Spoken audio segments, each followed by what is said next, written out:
This is going to be a spoiler review, so I'm just warning you, spoilers is to come.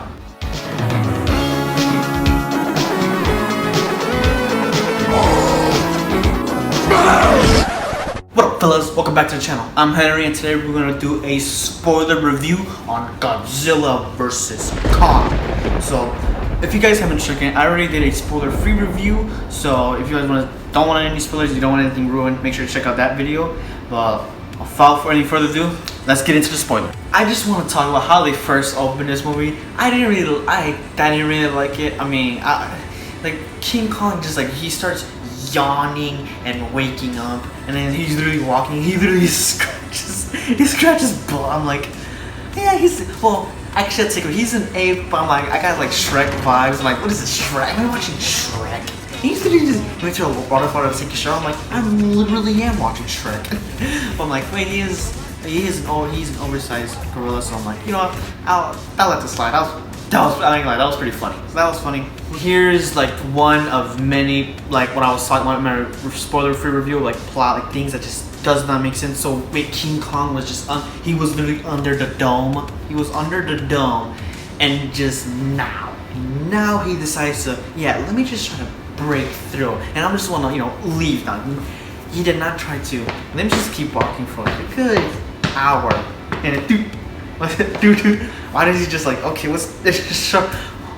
Why? I guess he probably already knew that he was under a dome, and I guess he was okay with it. And then we get introduced to a little girl, and we just like that one thing that they said, just like, oh yeah, because there was a storm coming in to wipe out the natives, and King Kong saved the little girl, and that's it. I'm like, wait, why? Why did he save her? Where's her parents? Why didn't King Kong save her parents? And why her?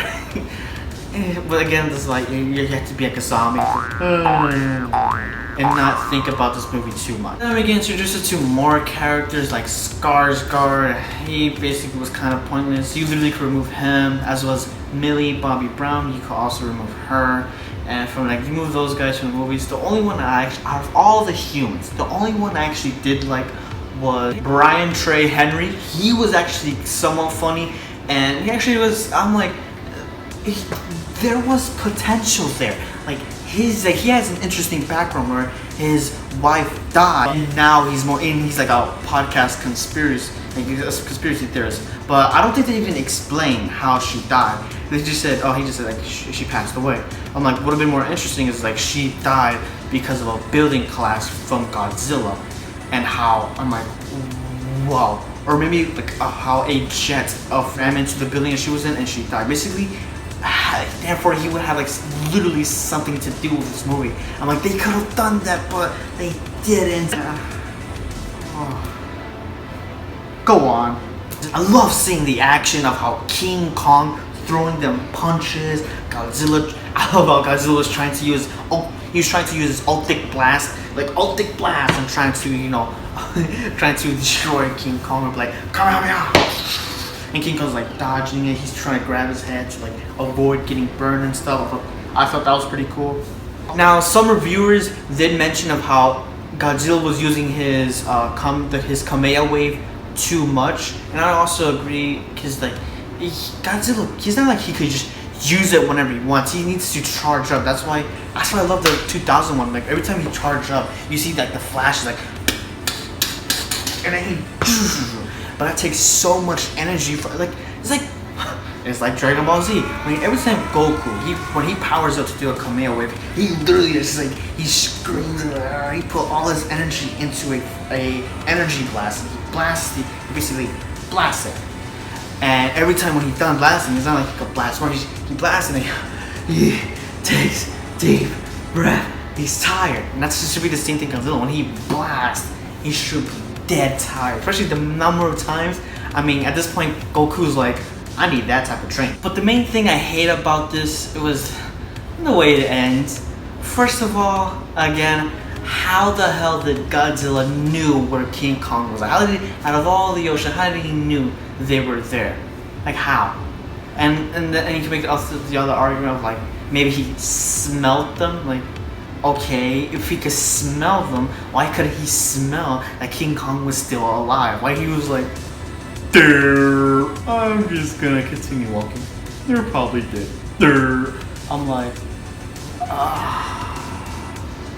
But the main takeaway is that Godzilla won that first fight. So as of right now, King Kong won the first movie, Godzilla won this first fight, so it's 1-1, they're tied. After this, the movie, if this is where it felt a little closer for me, because it literally, it cuts, and apparently these bad guys want to go to like, basically go to like the center of the earth for like something, and then, so that's what they did, and so I'm like, okay, and when I love the journey, like, it's, when they were literally traveling down, like, when we literally first saw the planet, the first thing came to my mind, I'm like, what is the journey to the center of the earth? I'm expecting Brendan Fraser to come in and be like Rick O'Connor and like start dropping some pretty cool one-liners.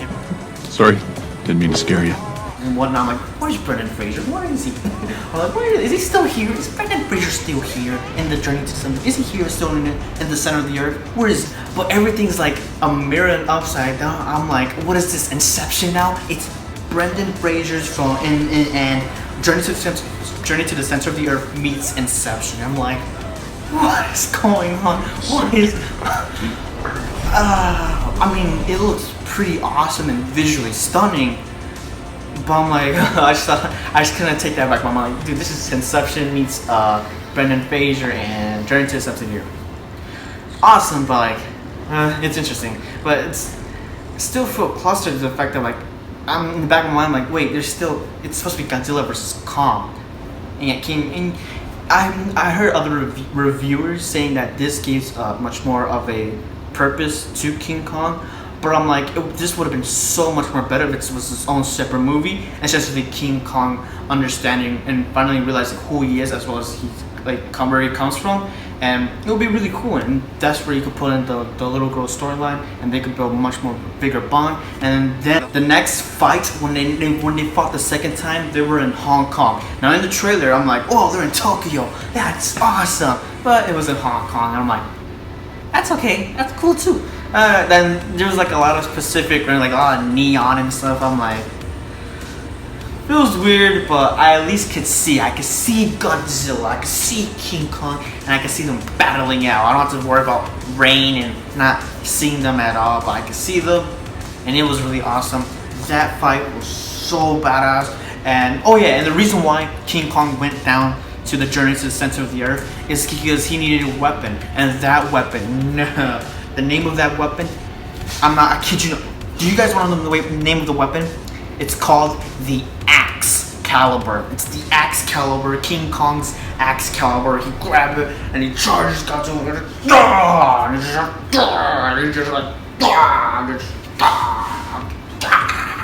It was so awesome. I love seeing King Kong literally grabbing on buildings, going around in circles and stuff, and Godzilla just trying to use his Kamehameha, like, he's trying to get him. Also, another thing, what the hell was that scene when Godzilla was like, Kamehameha, and it literally drilled all the way down to the center of the earth? I'm like, Godzilla should be dead after that, because essentially Godzilla, that is overpowered. He could literally, it makes him more dumb, because like, it makes him more dumb because like, he literally can't, well, you can't see because there's a lot of tall buildings, but it's just, why isn't he passed out? He's not that strong. He can't just use it whenever he can.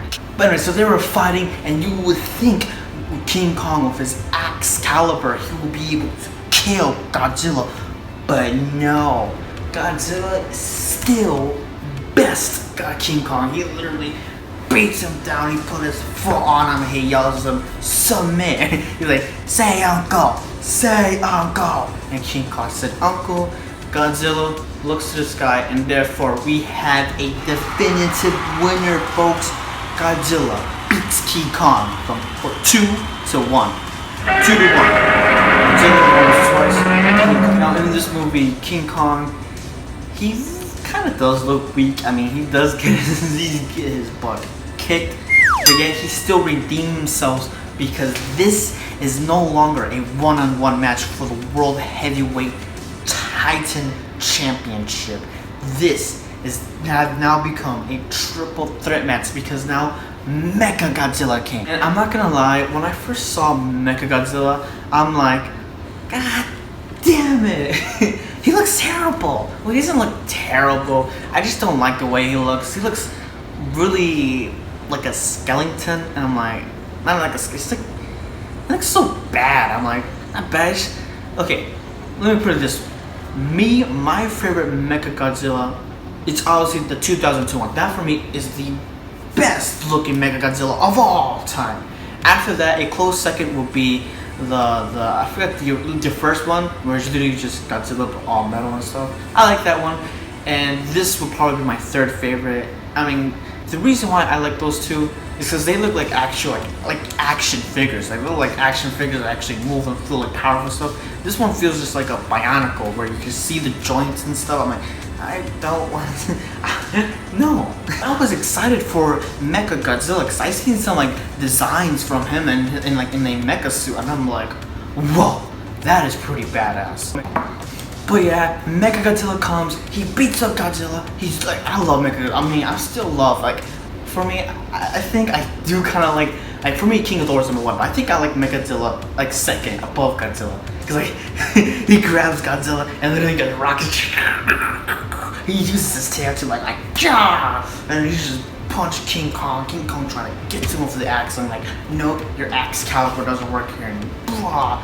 But then eventually, Godzilla shoots some optic blast on King Kong's axe, and he uses it to destroy Mechagodzilla. So Mechagodzilla's dead, and I'm like, he ain't dead. He's dead for now, but they're gonna build him back again for sequels. And then one thing I want to touch on, and this is another thing I really hate when it comes to these sort of movies. But then the movie ends on a happy note. I'm like, yeah, they literally just like literally destroyed Hong Kong, and billions of people, like millions of people are there, like a lot of people died, and it ends on a happy note. This is why I prefer, now after watching this movie and doing the whole spoiler talk, I still prefer the 1954 Godzilla, because that one, it felt like, it's not that it's just depressing, it's just that it made hella sense, and it's something hella relatable.